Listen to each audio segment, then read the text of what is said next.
رویا، سانپ بھی رویا، شیطان بھی رویا۔ یہ 5 چیزیں آدم علیہ السلام، حضرت اماں حوا سلام اللہ علیہا اور یہ باقی 3، ان کو اللہ رب العالمین نے جنت سے زمین کی طرف نازل کر دیا، اتار دیا، اور یہ سارے روئے۔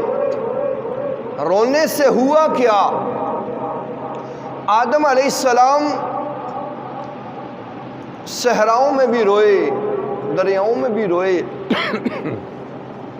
تو آپ کے رونے سے کیا ہوا؟ خشکی و تری میں روئے تو آپ کے آنسو جو خشکی پہ پڑے وہ لونگ بن گئے، جو تری پہ پڑے وہ لؤلؤ اور مرجان بن گئے، اور آپ کو رب تعالیٰ نے باب التوبہ سے سوئے زمین کی طرف رخصت فرمایا تھا۔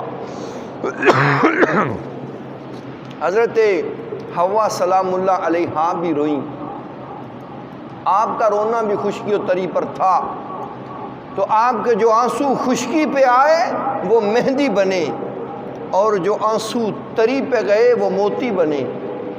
اللہ رب العالمین نے آپ کو باب الرحمت سے سوئے زمین رخصت فرمایا تھا۔ سانپ رویا، یہ بھی جنت سے نکلا ہے، کیونکہ شیطان اس کے منہ میں بیٹھ کے جنت میں گیا تھا، اور جب جنت میں اترا تو اس کے منہ میں شیطان نے پیشاب کر دیا تھا، جو پھر زہر بن گیا۔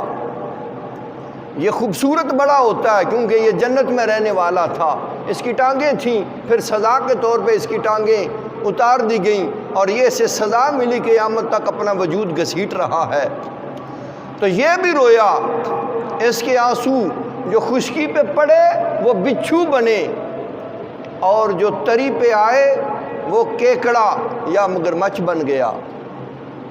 مور بڑا خوبصورت پرندہ ہے، اس کا بھی جنت کے اندر آنا جانا تھا، یہ بھی نکلا کیونکہ اس نے سفارش کی تھی رضوان جنت سے کہ سانپ کو جنت کے اندر جانے دو، اور اس کے منہ میں شیطان بیٹھا تھا، تو مور نے سفارش کی تھی، تو پھر اس جرم کی وجہ سے کہ برے کی سفارش کرنا بھی پھنسا دیتا ہے، تو یہ بھی جنت سے نکلا تھا۔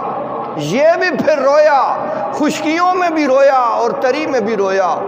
تو پھر کیا ہوا؟